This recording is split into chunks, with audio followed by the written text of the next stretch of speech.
Hi guys, നമുക്കിന്ന് മുരിങ്ങാപ്പൂ വെച്ചിട്ട് ഒരു തോരൻ ഉണ്ടാക്കിയാലോ. വീടിൻ്റെ അടുത്ത് ഇങ്ങനെ കുറച്ച് മുരിങ്ങാപ്പൂ പിടിച്ചത് കണ്ടപ്പോൾ എനിക്കൊരു കൊതി തോന്നി. കുറേ വർഷങ്ങൾക്ക് മുൻപെയാണ് ഞാൻ ഇത് കഴിച്ചത്, എൻ്റെ അമ്മമ്മയിലാക്കി തരുന്ന സമയത്ത്.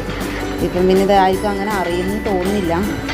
അറിയുന്നവരാക്കുന്നുണ്ടാവും, പ്രായമുള്ളവരാക്കുന്നുണ്ടാവും. പക്ഷെ എനിക്കത് എന്തോ കണ്ടപ്പോൾ എനിക്ക് ഇഷ്ടം തോന്നിയിട്ട് ഞാനത് ഏട്ടനം കൊണ്ട് പറിപ്പിച്ചു.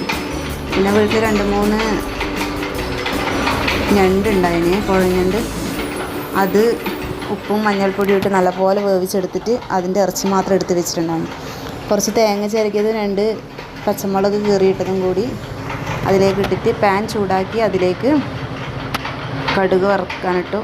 അതിനുശേഷം ചിരകി വെച്ച തേങ്ങയും ഈ മുരിങ്ങാപ്പൂവ് ഇട്ടിട്ട് കുറച്ച് മഞ്ഞൾപ്പൊടി ഇട്ടിട്ട് വേവിച്ചെടുത്തു. അതിനുശേഷം നമ്മൾ എടുത്ത് വെച്ച ഇറച്ചി, അതായത് ഞണ്ടിൻ്റെ ഇറച്ചി അതിലേക്ക് ഇട്ടിട്ട് നല്ലപോലെ വഴറ്റിയെടുത്ത് കുറച്ച് നേരം മൂടി വെച്ചു. എനിക്ക് തോന്നുന്നു ഒരു 2-3 മിനിറ്റിനുള്ളിൽ ഈ സംഭവം റെഡിയായി. ഞണ്ടിൻ്റെ ഇറച്ചി ഇട്ടിട്ട് ആദ്യമായിട്ടാണ് ഞാൻ കഴിക്കുന്നത്, പക്ഷേ നല്ല ടേസ്റ്റ് ഉണ്ടായിനി. നിങ്ങൾ ഇതുപോലെ ഒന്ന് ട്രൈ ചെയ്ത് നോക്കൂ കേട്ടോ, നല്ല ടേസ്റ്റ് ഉണ്ട്. ഇഷ്ടമായാൽ ഇതുപോലെ ഉണ്ടാക്കി നോക്ക്.